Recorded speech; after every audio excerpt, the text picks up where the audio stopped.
नमस्ते, मैं हूँ रोशन शिंदे और आप देख रहे हो रोशन शिंदे फिटनेस एंड मोटिवेशन। दोस्तों, आजकल के बहुत सारे लोगों में पिंपल्स, फंगल इन्फेक्शन, कई प्रकार के स्किन की प्रॉब्लम, बालों की समस्या दिन पर दिन बढ़ते जा रही है। ऐसी समस्याओं से बचने के लिए आज हम स्किन एक्सपर्ट से बात करने वाले हैं। आज हमारे साथ जुड़े हैं डर्मेटोलॉजिस्ट डॉक्टर रूपम मैम, जिनके पास कई सालों का एक्सपीरियंस है। तो चलिए बातचीत करेंगे डॉक्टर रूपम जी से। नमस्ते, हेलो दोस्तों, मैं डॉक्टर रूपम मयूर गांगुर्डे। मैंने MBBS और MD डर्मेटोलॉजी में पढ़ाई की है। मैं पिछले 6 सालों से नासिक में स्किनेशिया स्किन क्लिनिक में प्रैक्टिस कर रही हूँ। I am a dermatologist, cosmetologist, laser surgeon and hair transplant surgeon. तो मैम, आजकल बहुत सारे लोगों में पिंपल्स की समस्या बढ़ती जा रही है। क्यों बढ़ रही है समस्या और हम किससे बच सकते हैं इससे? पिंपल्स की समस्या हर कोई अपने लाइफ पीरियड में कभी ना कभी फेस करता है। फीमेल है या मेल है, मर्द है या औरत है, छोटे बच्चों में भी कभी कभी पिंपल्स की समस्या दिखाई देती है। तो ऐसे नहीं है कि सिर्फ few % of people are facing this issue. बहुत सारे लोग अपने लाइफ टाइम में कभी ना कभी पिंपल्स के इशू से फाइट करते रहते हैं। तो अभी पिंपल्स आने के बहुत सारे कारण रहते हैं। जैसे टीन एज में बहुत कॉमनली हम पिंपल्स देखते हैं, क्योंकि उस वक्त बहुत सारे हार्मोन्स में बदलाव आते हैं। हमारे हार्मोन्स, एंड्रोजन्स, उसकी वजह से हमारे जो तेल ग्रंथि है, त्वचा में जो तेल ग्रंथि रहते हैं, वो ज़्यादा एक्टिवेट हो जाते हैं।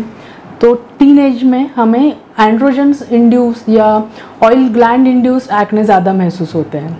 लेकिन यही अगर आप देखोगे कि एडल्ट्स में भी हमें बहुत सारे पिंपल्स के इशू दिखाई देते हैं।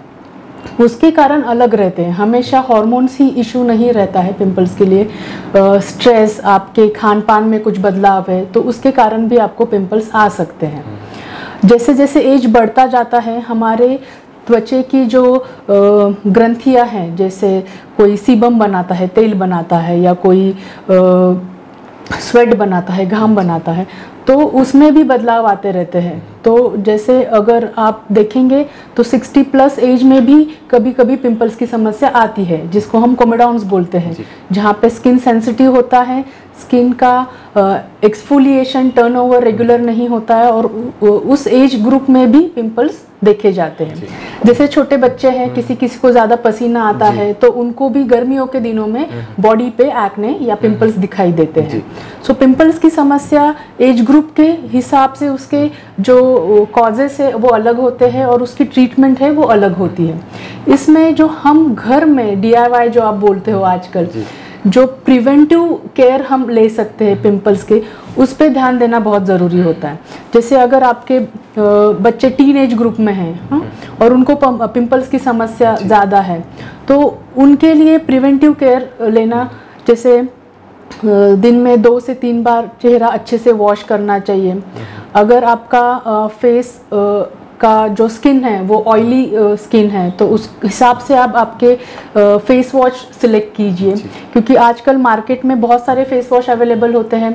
अगर आप करेक्ट फेस वॉश यूज़ करते हो तो आपकी समस्या आप प्रिवेंट कर सकते हो। सोप इस्तेमाल नहीं करना चाहिए हमें।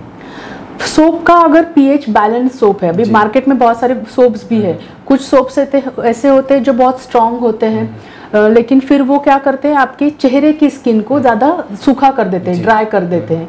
उसके बाद अगर आपको खिंचाव महसूस हो रहा है, तो आप ऐसे सोप्स नहीं यूज़ कीजिए। आप पर्टिकुलरली अगर फेस वॉश चूज़ करते हैं तो आपके स्किन के हिसाब से चूज़ कीजिए, और उससे आपको ज़्यादा बेनिफिट मिलेगा फेस वॉश से। तो जैसे अगर आपका स्किन सूखा है, तो आप मार्केट में कोई भी क्लींजर जो ओवर द काउंटर अवेलेबल होता है वो यूज़ कर सकते हो। और अगर आपका स्किन ऑयली है, तो आप आपके फेस वॉश में ग्लाइकोलिक एसिड, सैलिसिलिक एसिड, या फिर बेंजोइल पेरोक्साइड, ऐसे फेस वॉश सिलेक्ट कर सकते हो। अगर आपका स्किन नॉर्मल है, जो ज़्यादा सूखा भी नहीं है और ज़्यादा ड्राई भी नहीं है, तो एक नॉर्मल एलोवेरा के साथ जो फेस वॉश आता है वो आप यूज़ कर सकते हो। जैसे आप फेस वॉश अगर रेगुलरली दिन में 2 से 3 बार कर रहे हो, तो आपका जो एक्सेस ऑयल प्रोडक्शन हो रहा है फेस से, वो क्लींस हो जाता है। आपके जो ऑयल ग्लैंड्स ब्लॉक हो रहे हैं किसी आपके स्किन केयर प्रोडक्ट से, तो वो क्लींस हो जाता है, और आप आपके पिंपल्स अवॉइड कर सकते हो। लेकिन ऐसे नहीं होता है कि अगर आपको पिंपल्स है तो आपको मॉइस्चराइज़र नहीं यूज़ करना है। तो आप आपके मॉइस्चराइज़र्स भी आपके स्किन के टाइप के हिसाब से सिलेक्ट कर सकते हो। जैसे अगर आपका स्किन ज़्यादा ऑयल प्रोड्यूस करता है, ऑयली टाइप का स्किन है, तो आप ऑयल कंट्रोल या नॉन कोमेडोजेनिक या water based face moisturiser use कर सकते हो। अगर आपका स्किन सूखा है तो आप थोड़ा इंटेंस मॉइस्चराइज़र यूज़ कर सकते हो। जैसे आपने देखा, हम अच्छे से अगर फेस वॉश कर रहे हैं, हमारे स्किन के टाइप के हिसाब से मॉइस्चराइज़र यूज़ कर रहे हैं, तो आप बहुत हद तक आपके पिंपल्स अवॉइड कर सकते हो। लेकिन अगर आपको पिंपल्स आते ही हैं, जैसे अब पर्टिकुलर एरिया आपका पिंपल्स कवर कर रहा है, जैसे अगर आपका सिर्फ फोरहेड पे ज़्यादा पिंपल्स है, छोटे पिंपल्स होते हैं, तो आपको ये देखना है कि आपके स्कैल्प में, आपके बालों में डैंड्रफ की समस्या तो नहीं है, क्योंकि डैंड्रफ की वजह से जो पिंपल्स आते हैं यूजुअली ये आपके फोरहेड पे, अपर बैक, शोल्डर्स, इस एरिया में आते हैं। तो अगर आप आपके डैंड्रफ को ट्रीट कर रहे हो तो साइमल्टेनियसली आपके पिंपल्स भी कम होते हैं। लेकिन अगर आपको पिंपल्स ज़्यादातर चिक्स पे या आपके जॉ लाइन पे आते हैं, तो इसका मतलब है आपकी डाइट या आपका कोई हार्मोनल इशू या कोई स्ट्रेस फैक्टर्स, इससे आपके पिंपल्स आ रहे हैं। तो आपको आपका कॉज जो है पिंपल्स का, वो ट्रीट करना ज़रूरी है। मार्केट में बहुत सारे पिंपल्स के लिए प्रोडक्ट्स जो जेल्स होते हैं, एक्ने जेल्स पिंपल कंट्रोल के लिए, वो भी अवेलेबल होते हैं एज अ OTC प्रोडक्ट, जिसमें glycolic acid, salicylic acid, benzoyl peroxide, adapalene, ये चीज़ें रहती हैं।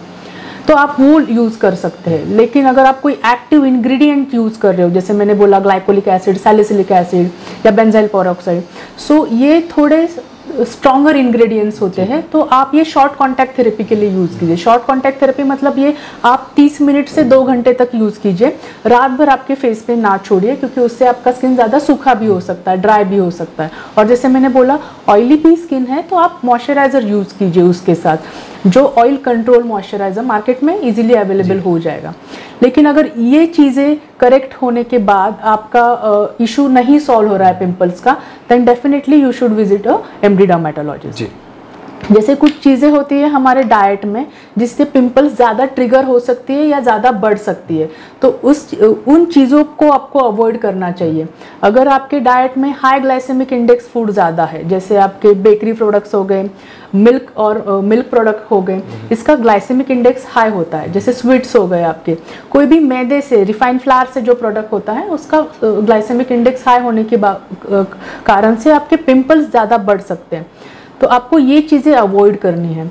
अगर आप पर्टिकुलरली कोई हाई प्रोटीन डाइट कंज्यूम कर रहे हो, तो उस दौरान आपको वाटर इनटेक भी अच्छे से मेंटेन करना चाहिए। ऐसे नहीं है सिर्फ आप हाई प्रोटीन डाइट कंज्यूम कर रहे हो, कार्बोहाइड्रेट आपने कम कर दिया और आपका वाटर इनटेक ठीक नहीं है, तो आपको हीट बॉइल्स भी आ सकते हैं, जो पर्टिकुलरली टेम्पल एरिया या आपके स्कैल्प में आ सकते हैं।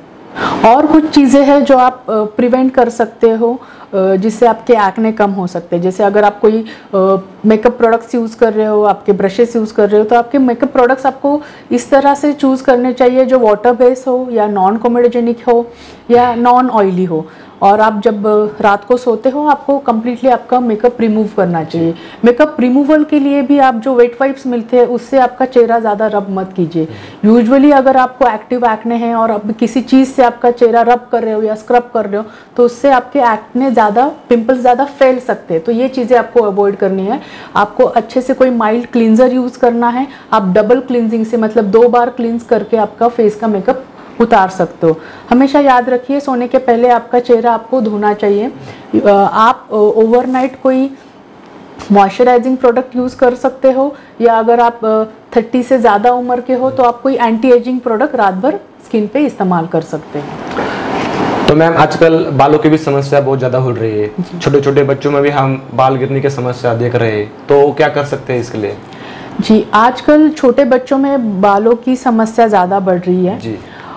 हम बहुत सारे ऐसे पेशेंट्स देखते हैं हमारे OPD में, जो बच्चे की उम्र 5 से 10 साल के दौरान ही होती है और उनको सफ़ेद बाल आने की समस्या रहती है। तो इसका कारण तो बहुत सारे हैं, it's not a single factor की जिसकी वजह से आपको ज़्यादा सफ़ेद बाल या बच्चों में सफ़ेद बाल आने की परसेंटेज बढ़ गया है। इसके मल्टीपल फैक्टर्स रहते हैं। हम अगर हर फैक्टर को करेक्ट कर सकते हैं तो हम ये चीज़ें आगे जाके प्रिवेंट कर सकते हैं। जो प्री मैच्योर ग्रेइंग बोला जाता है कि आपको 25 एज के पहले ही सफ़ेद बाल आने हैं, आ रहे हैं, तो उसको उसकी कारण जैसे है एक तो होता है आपकी विटामिन डेफिशिएंसी।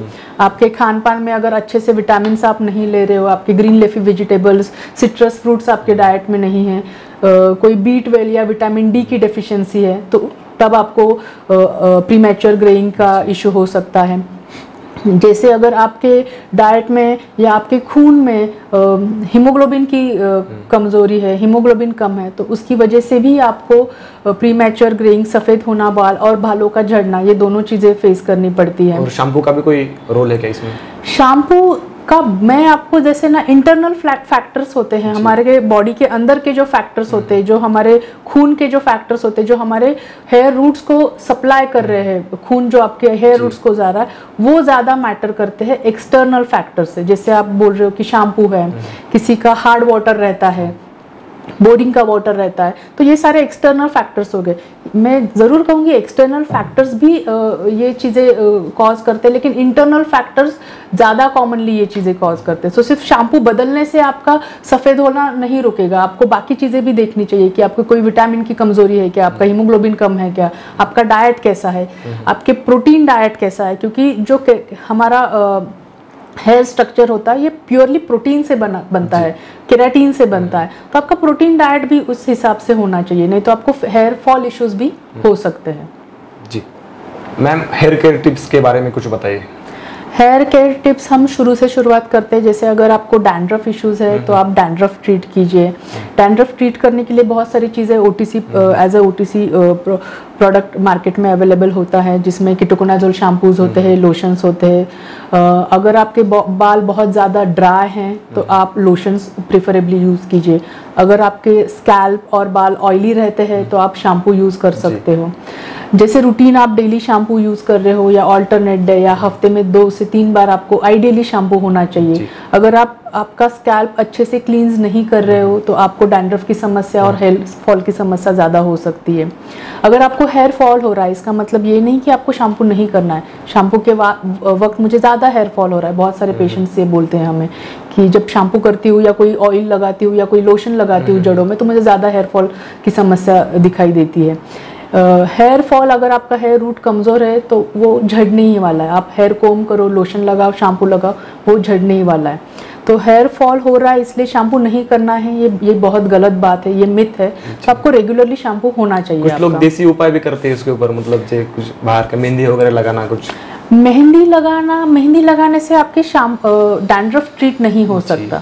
इनफैक्ट अगर आपका स्कैल्प ज़्यादा सूखा है तो मेहंदी लगाने की वजह से वो ज़्यादा ड्राई या सूखा हो सकता है और आपको हेयर फॉल इश्यूज बढ़ सकते हैं। मतलब देसी उपाय करना चाहिए या नहीं चाहिए? देसी उपाय कुछ हद तक सेफ रहते हैं। अगर आप मेहंदी यूज कर रहे हो तो आपको रॉ मेहंदी, जो हरी मेहंदी मार्केट में, हरी मेहंदी पाउडर मार्केट में अवेलेबल होती है, वो यूज करनी चाहिए।